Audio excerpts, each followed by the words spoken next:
everyone. For those of you who don't know me, my name is Eddie Valentine.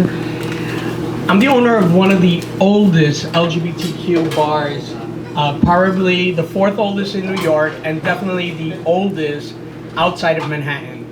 We are actually considered the Stonewall outside of Manhattan, so we're like the Stonewall of the outer boroughs.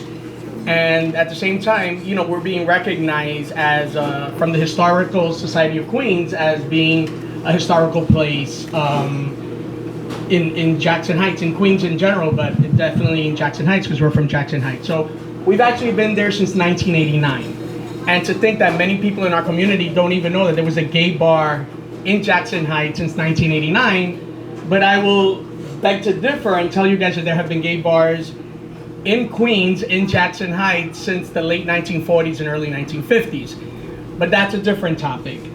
One of the things I want to talk about is, as you said, diversity and inclusion. You know, there was a lot of times where they were fighting for Latino rights and they're fighting for this rights and that right.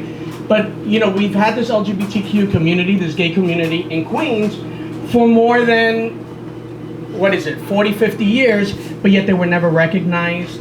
Politicians would never even talk about us because they were afraid if they talked about LGBTQ rights that they were not going to win campaigns. So you never heard anything about us. We were a culture that was hidden. We were a culture that nobody wanted to talk about. Everybody had a gay person who cut their hair, or a gay person who was a designer, or a gay person who was a beautiful chef, but that's all that they could be. They cannot be anything more than something you talked about secretly. One thing that Danny Drum, who was definitely the predecessor before Shekar, did is he says, no, you know what? I'm openly gay and we have to change that. So I joined his fight so that not only did we fight for Latino rights and you know, rights for the elderly, we were also fighting for LGBTQ and fighting for gay rights.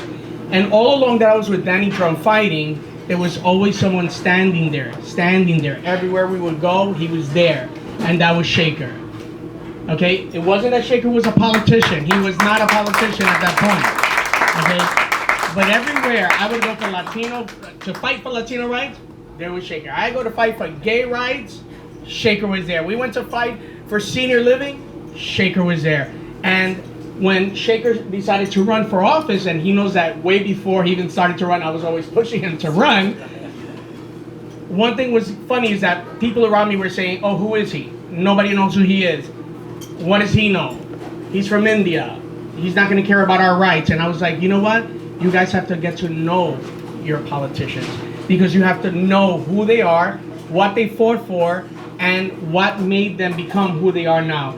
And Shekar went door to door, and without knowing, came up to my door, and my husband, who's here, answered the door, and there's Shekar talking in Spanish to him, speaking to Spanish to my other neighbors, speaking in whatever language he could to get across the fact that he was going to be good. And you know what? He did good. And here we are now, 2 years? A year, 1 year, I'm sorry.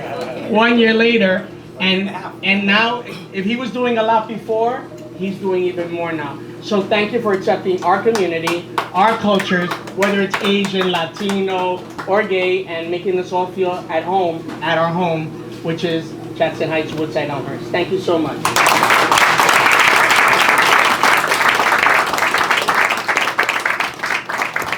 Thank you so much, Eddie. Thank you so much, Mr. Park. Thank you so much, Ralph.